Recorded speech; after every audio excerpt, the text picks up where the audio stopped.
ತ್ಯುದ್ರಿಕ್ತ ವಿದೋಷ ಸುಖ ಮಹಾ ಜ್ಞಾನೈಕ ತಾನ ಪ್ರಭಾ ಸರ್ವ ಪ್ರಾಭವ ಶಕ್ತಿ ಭೋಗ ಬಲ ಸತ್ಕಾರಾಪ್ತ ದಿವ್ಯಾಕೃತಿ ಸೃಷ್ಟಿ ಸ್ಥಾನ ನಿರೋಧ ನಿತ್ಯ ನಿಯತಿ ಜ್ಞಾನ ಪ್ರಕಾಶಾವೃತಿ ಕಾಂತಾ ಮೋಕ್ಷ ವಿಮೋಕ್ಷದಂ ಹರಿಮಜಂ ನಿತ್ಯಂ ಸದೋಪಾಸ್ಮಹೇ. ಈಗ ಮತ್ತೆ ಎಷ್ಟು ಬರುತ್ತೆ ನೋಡಿ. ಈಗ ನಿನ್ನೇನಾಗಿದೆ ಎಷ್ಟೇ ಪುಟ್ಟಪ್ಪ?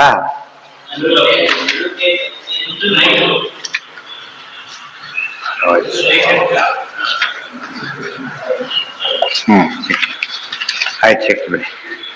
ಓಷಧಯ ಸಂವದಂತೆ ಸೋಮೇನ ಸಹರ, ಇವೆಲ್ಲ ದೃಷ್ಟಾಂತ ಕೊಡ್ತೀವಿ. ಇವೆಲ್ಲ ಎಷ್ಟೆಷ್ಟು ಹೇಳಿದ್ದೇವೆಲ್ಲ ಈ ಬೇಸಿಗೆ ಅರ್ಥ ಮಾಡ್ಕೊಳ್ಳಿ ಅಂತ ಹೇಳಿ.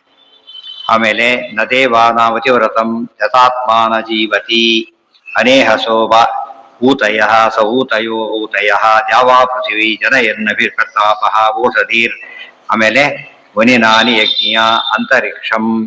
ಆಮೇಲೆ ಸ್ವಾರಾಪ್ತಯೇ ವಶಂ. ಆಮೇಲೆ ದೇವಾಸಸ್ತನ್ವಿ. ಆಮೇಲೆ ನಿ ಯಾಮ್ ರುಜುಹು. ಇಷ್ಟು ಕೂಡ ಸಂಬಂಧಪಟ್ಟ ಶ್ಲೋಕಗಳು, ವೇದವಾಕ್ಯಗಳನ್ನ ಈ ರೀತಿ ಅರ್ಥ ಮಾಡಿಕೊಳ್ಳದೆ ಹೋದ್ರೆ ಇವತ್ತು ಅಪಾರ್ಥ ಆಗ್ತಿತ್ತು ಅಂತ ಹೇಳ್ತಾ ಇದ್ದಾರೆ. ಇಷ್ಟೊತ್ತು ಗೈಡ್ಲೈನ್ಸ್ ಏನ್ ಕೊಟ್ಟಿದ್ದೀವಿ ಆ ರೀತಿ ನೋಡ್ಕೊಳ್ಳದೆ ಹೋದ್ರೆ ಏನಾಗ್ತಿತ್ತು?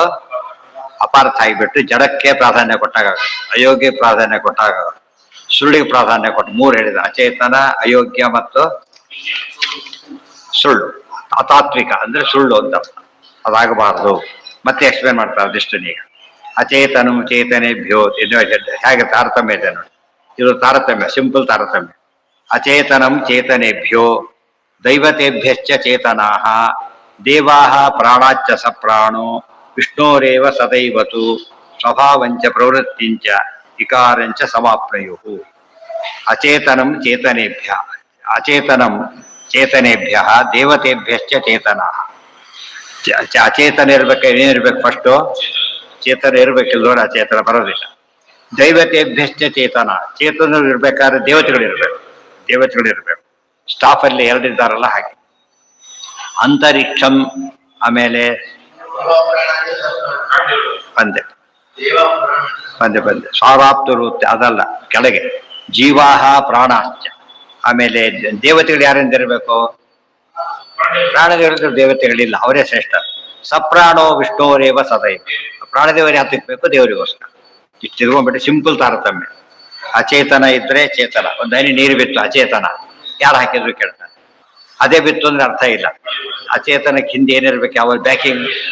ಅಚೇತನಕ್ಕೆ ಬ್ಯಾಕಿಂಗ್ ಯಾರು ಇರಬೇಕು? ದೇವತೆಗಳಿರ್ಬೇಕು. ದೇವತೆಗಳಿಗೆ ಬ್ಯಾಕಿಂಗ್ ಯಾರು? ವಾಯುದೇವರು. ಅವ್ರಿಗೆ ಬ್ಯಾಕಿಂಗ್ ಯಾರು? ದೇವರು. ಎಷ್ಟು ಸಿಂಪಲ್ ಇದೆ, ಅರ್ಥ ಮಾಡ್ಕೊಂಡ್ರೆ ಆ ಬರೀ ತಾರತಮ್ಯದ ಜಿಸ್ಟ್ ಅದು. ಯಾರು ಯಾರ ಮೇಲೆ ಡಿಪೆಂಡೆನ್ಸ್ ಇದೆಯೋ, ಡಿಪೆಂಡೆಂಟು ಕಡಿಮೆ, ಇಂಡಿಪೆಂಡೆಂಟು ಮೇಲೆ ಅಷ್ಟೆ. ದೇವಾ ಸ್ವಭಾವಂಚ ಪ್ರವೃತ್ತಿಂಚ ವಿಕಾರಂಚ ಸಮಾಪ್ನುಯು. ಇದಕ್ಕೆ ತಕ್ಕಂತೆ ಸ್ವಭಾವ ಪ್ರವೃತ್ತಿ. ಸ್ವಭಾವಕ್ಕೂ ಡಿಪೆಂಡೆನ್ಸ್ ಇದೆ, ಪ್ರವೃತ್ತಿಗೂ ಡಿಪೆಂಡೆನ್ಸ್ ಇದೆ, ವಿಕಾರಕ್ಕೂ ಡಿಪೆಂಡೆನ್ಸ್ ಇದೆ. ಹಾಲು ಮೊಸರಾಗಬೇಕು, ಏನ್ ಮಾಡ್ಬೇಕು? ಅದಕ್ಕೊಂದು ಡಿಪೆಂಡೆನ್ಸ್ ಇದೆ. ಯಪ್ಪ ಯಾರು ಹಾಕ್ಬೇಕು?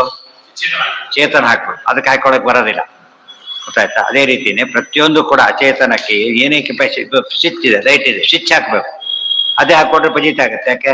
ಯಾವ ಹಾಕೊಬಿಟ್ರೆ ಪಜಿತ. ಅದಕ್ಕೆ ಬೇಕಾದ ಹಾಕೋಬೇಕು, ಆರಿಸ್ಬೇಕು ಅಂತಂದ್ರೆ ಸ್ವಿಚ್ ಇದೆ.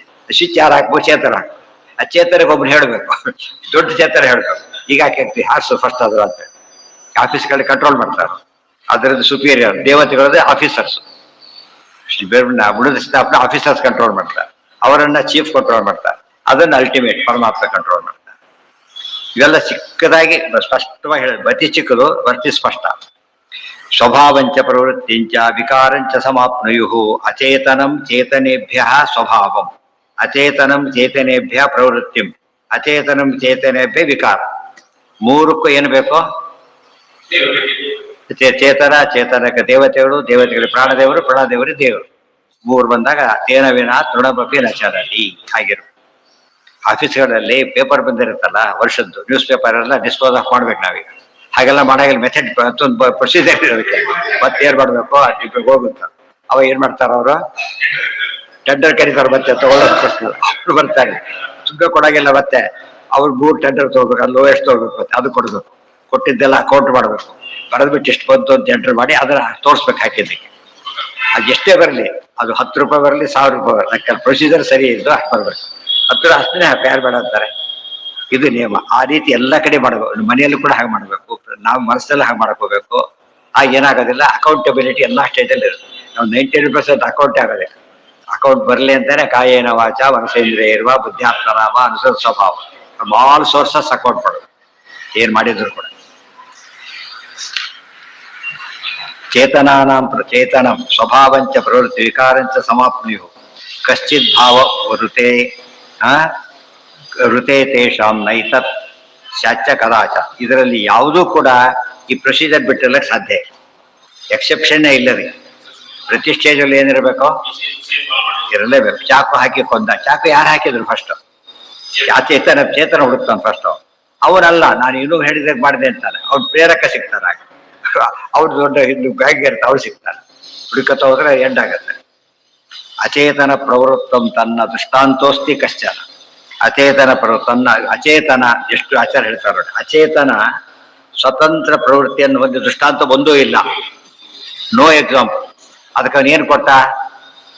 ನದಿ ನೀರು ಹರಿಯುತ್ತಲ್ಲ ಅಂತ ಕೊಟ್ಟ. ಹರಿಯೋದು ಕೂಡ ದೇವರ ಅಧೀನ, ಗೊತ್ತಾಯ್ತಾ? ಹಾಲು ಮೊಸರಾಗೋದು ಕೂಡ ದೇವರ ಅಧೀನ. ಅಲ್ಲಿ ಮುಗಿದು ಪಯೋಂಬುವಚ್ಚೆ ತತ್ರಾಪಿ ಸೂತ್ರ, ಬ್ರಹ್ಮಸೂತ್ರ. ಹಾಲು ನೀರು ಹರಿಯೋದು, ಹಾಲು ಮೊಸರಾಗೋದು ಕೂಡ ಯಾರ ಕೈಯಲ್ಲಿದೆ? ದೇವರ ಕೈಯಲ್ಲಿದೆ. ಎದುರಾಗೋದಿಲ್ಲ. ಯಾಕೆ? ನಿಯಮ ಇಲ್ಲ. ನಿಯಮ ಬರೋದು ಯಾವಾಗ? ಚೇತನ ಮಾಡಿದ್ರೆ ಮಾತ್ರ. ಅದು ಚೇತನ.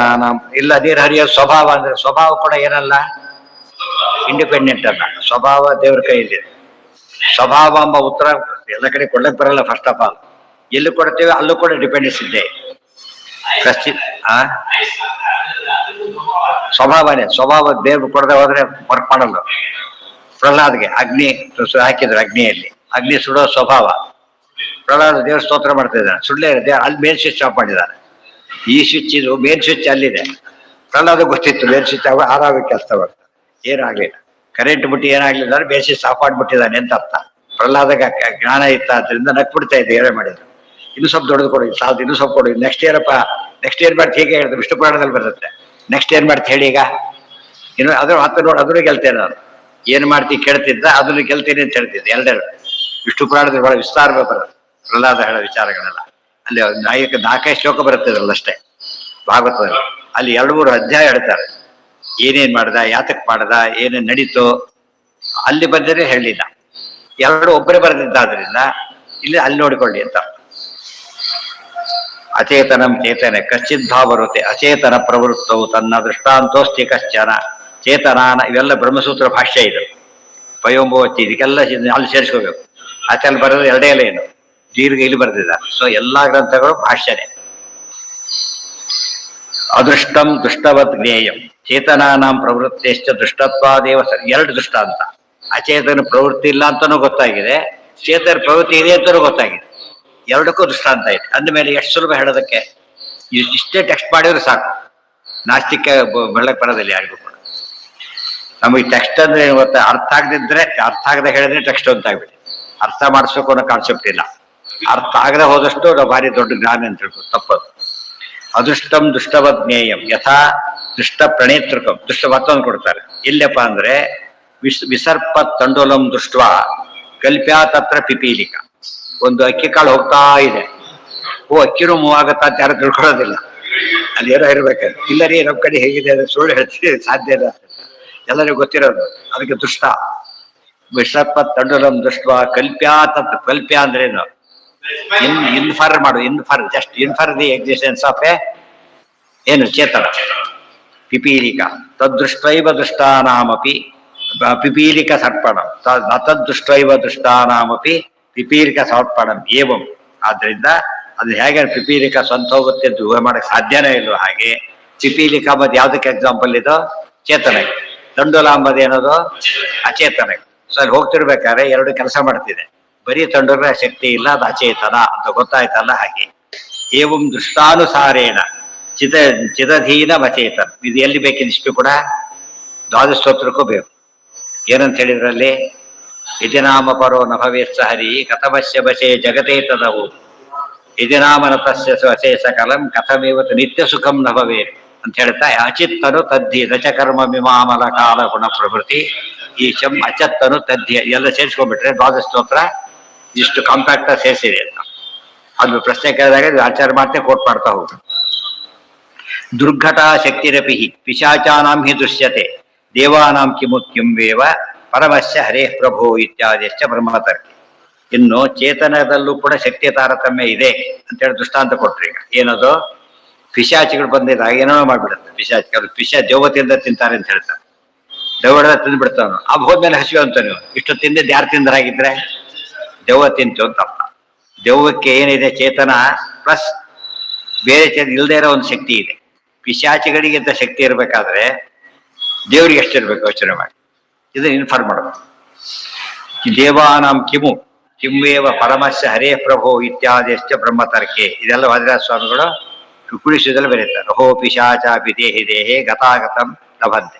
ಪಿಶಾಚಿಗಳು ಬಂದೋಗ ಕೆಲಸ ಮಾಡ್ತಾ ಇದೆ, ಜೀವದ್ವಾಭ್ಯಾಸ ಒಪ್ಲೆಕ್ಕೆ ದೃಷ್ಟಾಂತ ಕೊಡ್ತಾರೆ ಕುಳಿಸಿದೊಳಗೆ. ಅದೆಲ್ಲ ಓದ್ಬೇಕು. ಇತ್ಯಾದಿಶ್ಚ ಬ್ರಹ್ಮತರ್ಕೆ. ಬ್ರಹ್ಮತರ್ಕ ಯಾತಕ್ಕೆ ಕೊಟ್ಟು ಮಾಡಿದ್ರು ಅಂದ್ರೆ, ತರ್ಕ ಮಾಡ್ತೀವಿ ಅಂತ ಹೇಳ್ತೀವಿ. ಬ್ರಹ್ಮತರ್ಕ ಇದು ಅದ್ರಲ್ಲಿ ಹೇಳ್ತಾ ಇದೆ. ಸೂಪರ್ ತರ್ಕ ಇದು. ಸೊ ಸೂಪರ್ ತರ್ಕ ಮಾಡಿದರೆ ಎಂದು ಸೈನ್ಸ್ ಏನ್ ದಡ್ತಾನ ಮಾಡ್ತು ಅಂದ್ರೆ, ಚೇತನ ಒಪ್ಲೇ ಇಲ್ಲ, ಬರೀ ಜಡಕ್ಕೆ ಲಿಂಕೊಳ್ಳಕ್ ಶುರು ಮಾಡ್ಬಿಡು. ಅದರಿಂದ ಏನಾಯ್ತದು, ಪರ್ಫೆಕ್ಟ್ ಆಗದೇನೆ ಸೂಯಿಸೈಡ್ ಅಲ್ಲೇ ಎಷ್ಟೋ ಸರ್ತಿ ಅದು ತಮಗೆ ಅಪಾಯ ಆಗಕ್ಕೆ ಶುರುವಾಯ್ತು. ಇದು ಹಾಗಲ್ಲ. ದೇವ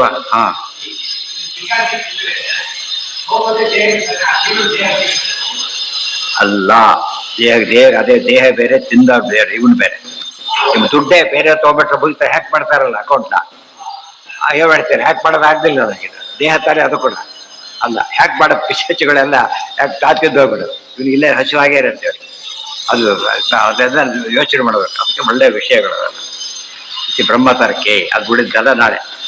ಸರ್ವೇಂದ್ರಿಯ ಪ್ರೇರಕೇಣ ಶ್ರೀ ಪ್ರಾಣಪತಿನೇರಿತಃ ಯದ ಊರ್ಜವಹಂತೇನ ಶ್ರೀಯತಾಂ ಕಮಲ.